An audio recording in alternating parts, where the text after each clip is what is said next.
ഒന്നു വിളിച്ചാൽ ഓടി എൻ്റെ അരികിലെത്തും.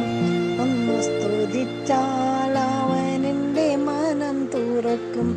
ഒന്നു കരഞ്ഞാൽ ഓമനിച്ചെന്നെ തുടയ്ക്കും. എത്ര നല്ല സ്നേഹമെൻ്റെ ഈശോ, ഓ എത്ര നല്ല സ്നേഹമെൻ്റെ. ത്രിയേക ദൈവത്തിന് സ്തുതി. വിശുദ്ധ ദൈവമാതാവിന് വന്ദനം. സൗഭാഗ്യവതിയും വിശുദ്ധിയുമുള്ളവളുമായ ദൈവമാതാവിൻ്റെ മാധ്യസ്ഥ അപേക്ഷിച്ചുകൊണ്ടും കൃപാനൗക എന്ന പ്രാർത്ഥനാ ഗ്രൂപ്പിലുള്ള എല്ലാ വിശ്വാസികൾക്കും എൻ്റെ സ്നേഹവന്ദനം മുന്നമേ അറിയിക്കട്ടെ. ഇന്ന് നിങ്ങളുമായി ചിന്തിക്കാൻ ഞാൻ എടുത്തിരിക്കുന്നത് വിശ്വാസത്തെക്കുറിച്ചാണ്. വിശ്വാസം എന്നാൽ ആശിക്കുന്നതിൻ്റെ ഉറപ്പും കാണാത്ത കാര്യങ്ങളുടെ നിശ്ചയവുമാകുന്നു. യേശുവിനോട് ശിഷ്യന്മാർ ഞങ്ങളുടെ വിശ്വാസം വർദ്ധിപ്പിക്കണേ എന്ന് പറഞ്ഞതുപോലെ പറയാം. വിശുദ്ധ മർക്കോസ് എഴുതിയ സുവിശേഷം 11:24 ആകയാൽ നിങ്ങൾ പ്രാർത്ഥിക്കുകയും യാചിക്കുന്ന എന്തും നിങ്ങൾക്ക് ലഭിക്കുമെന്ന് വിശ്വസിക്കുക, എന്നാൽ അത് ലഭിക്കുക തന്നെ ചെയ്യും. നീതിമാൻ വിശ്വാസം മൂലം ജീവിക്കും. വിശ്വാസം കൂടാതെ ആർക്കും ദൈവത്തെ പ്രസാദിപ്പിക്കാൻ കഴിയയില്ല.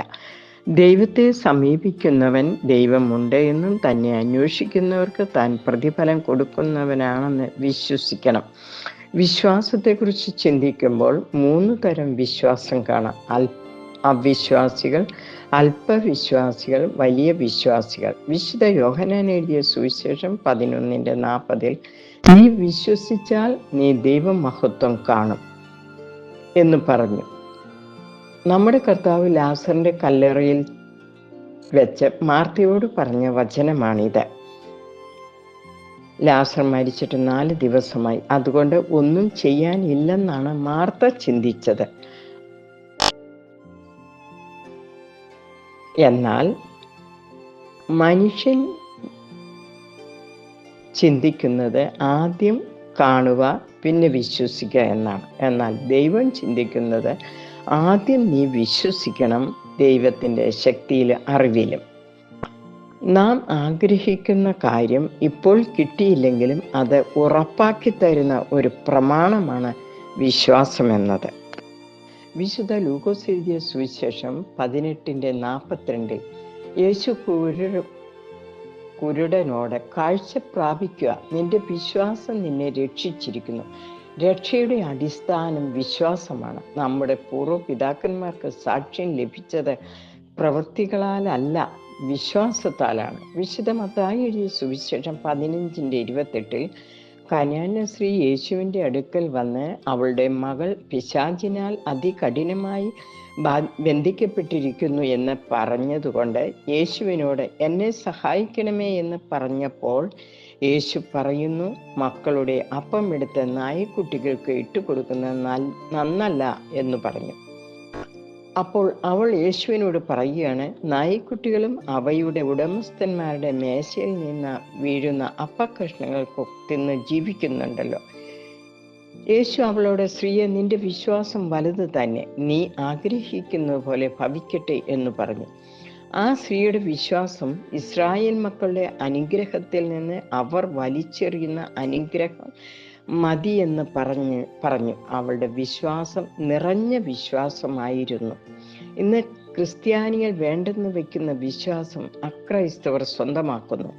നമുക്ക് കടുകുമണിയോളം വിശ്വാസം ഉണ്ടായിരിക്കണം.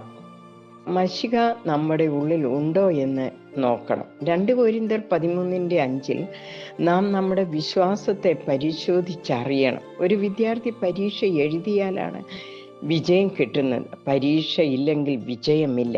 കുരിശുണ്ടെങ്കിലേ കിരീടമുള്ളൂ. അപ്പോസ്തലപ്രവൃത്തി 16:31 കർത്താവിൽ വിശ്വസിക്കുക, നീയും നിന്റെ കുടുംബവും രക്ഷ പ്രാപിക്കുമെന്ന് പറയുന്നു.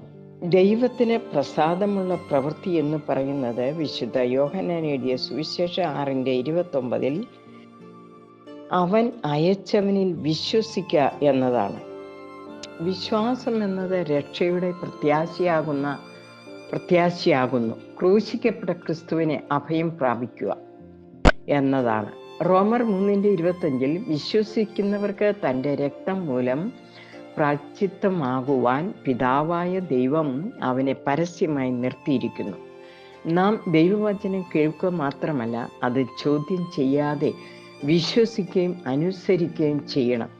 കാഴ്ചയാലല്ല, വിശ്വാസത്താലാണ് നാം നടക്കേണ്ടത്.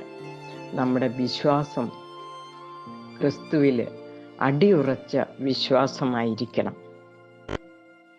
വിശ്വാസം പ്രവൃത്തിയില്ലെങ്കിൽ ആ വിശ്വാസം നിർജീവമാകുന്നതെന്ന് യാക്കോബ് ശ്ലീഹ 2:26 പറയുന്നുണ്ട്. അപ്പം നമ്മൾ എത്രമാത്രം ക്രിസ്തുവിൽ അടിയുറച്ച് വിശ്വസിക്കുന്നു എന്നുള്ളതിന് നമ്മുടെ പ്രവൃത്തിയും അതോടൊപ്പം കൂടിയേ തീരും.